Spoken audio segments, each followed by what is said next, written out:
Over the last 100 years or so, something really massive has shifted in how we live and how we die. We've gone from battling these sudden infectious plagues to dealing with diseases that kind of build up over our entire lives. So, how on earth did that happen? And maybe more importantly, is there a scientific playbook for staying one step ahead of it all? Well, that's what we're here to do. Let's open up that playbook and see how it works. Okay, take a look at this chart. It's showing the death rates from tuberculosis, which was one of the biggest killers in history. And you see this incredible steady drop over more than a century. But here's the really wild part. Look at where the medical breakthroughs actually show up on the timeline. Finding the bacteria that causes it, inventing chemotherapy, rolling out the vaccine, all of that stuff happens way at the end, after most of the decline has already taken place. So what gives? Well, it tells us that a magic pill isn't what saved us from TB. The real heroes of this story were actually way more basic. Things like better food, cleaner housing, and just simple sanitation. It was public health, not just high-tech medicine, that was the real game changer. And that idea right there sets the stage for everything else we're going to talk about. And this slide just illustrates that shift perfectly. It shows the trade-off we've made as we got really good at conquering infectious diseases. I mean, look at Brazil. Deaths went from almost half down to just 5%. A totally new challenge stepped up. These chronic conditions, like heart disease, went from being a relatively small problem to the #1 cause of death. We basically solved one set of problems, only to find ourselves facing a brand new and honestly, a much more complicated one. So, in this explainer, here's our game plan. We're going to walk through exactly how our world of disease has changed. Then we'll unpack the 4-level playbook that public health uses to fight back. We'll explore this really core debate: do you target whole populations or just individuals? After that, we'll dive deep into the science of screening. And finally, we'll take a look at what the future of prevention might hold. All right, so the first thing to really get our heads around is that the battleground has completely shifted. We're now fighting these slow burn epidemics, the chronic diseases that are literally woven into the fabric of our modern lives. But the good news is, public health isn't fighting blind. There is a systematic 4-level strategy, and it's designed to step in at every possible stage of a disease. It's really a comprehensive playbook for keeping entire populations healthy. So let's break it down. Here they are, the 4 levels: primordial, primary, secondary, and tertiary. The easiest way to think about them is like a series of defensive walls. Each wall is built to stop a disease at a different point in its journey, from way before the risks even exist, all the way to managing a disease after it's already taken hold. So here's how they work. Primordial prevention, that's the first wall. It's about stopping the conditions that create risk in the first place. Think big picture policies that make healthy food more available for everyone. Next, primary prevention tries to stop the disease before it ever starts, often by focusing on people or groups who are at higher risk. Then you have secondary, which is all about early detection. This is where things like screening come in. And finally, tertiary prevention is for helping people who already have a disease manage it, reduce complications, and live the best life they can. Now, inside that second level, primary prevention, there is this fascinating and absolutely crucial debate.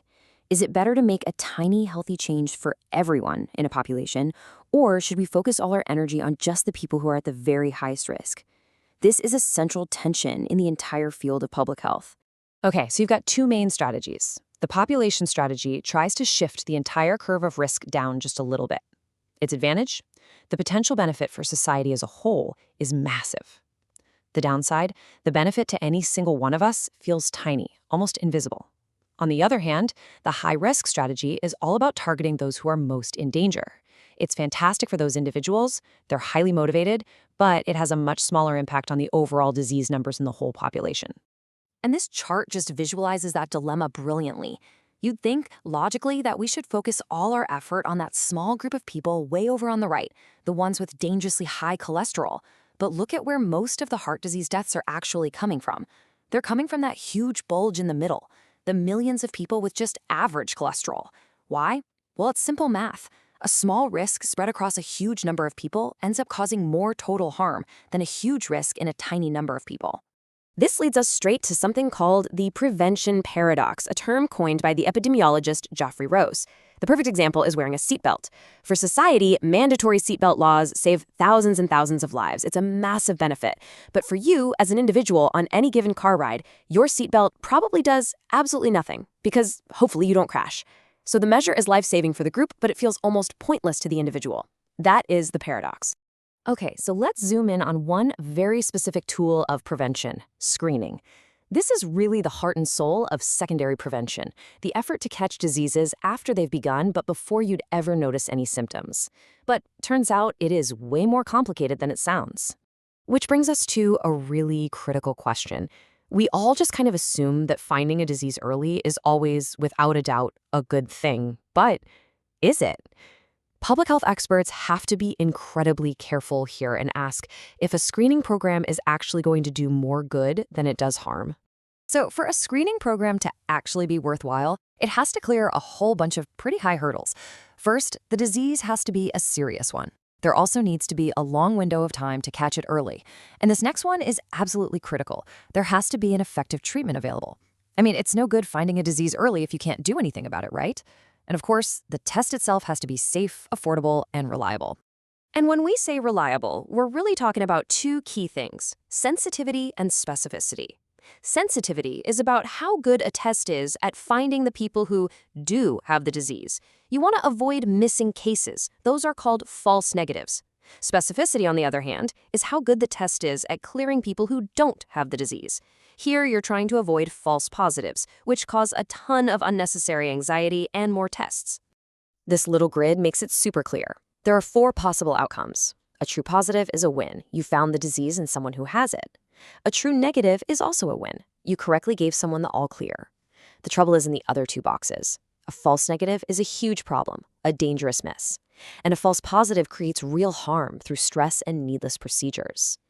Basically, every screening test is a constant balancing act, trying to minimize those 2 kinds of errors. And if that wasn't complicated enough, there's another tricky idea called length bias. This is the concept that sometimes screening only looks like it extends someone's life when all it really did was start the diagnostic clock earlier. The final outcome doesn't actually change, but the amount of time a person has to live knowing they're sick gets longer, along with all the fear and anxiety that comes with it.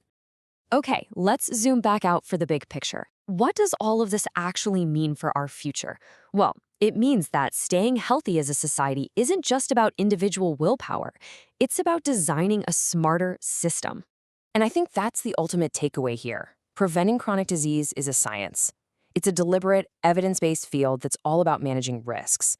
Not just for you and me making better choices, but for entire populations who live in environments that can be designed to either make us healthy or make us sick.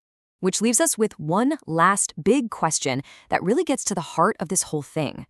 To build the healthiest future we possibly can, where should we be putting most of our focus, our energy, and our resources? Should it be on fixing individuals who are already sick? Or should it be on fixing the sick populations and environments that make so many of us sick in the first place? The answer we choose will define the health of generations to come.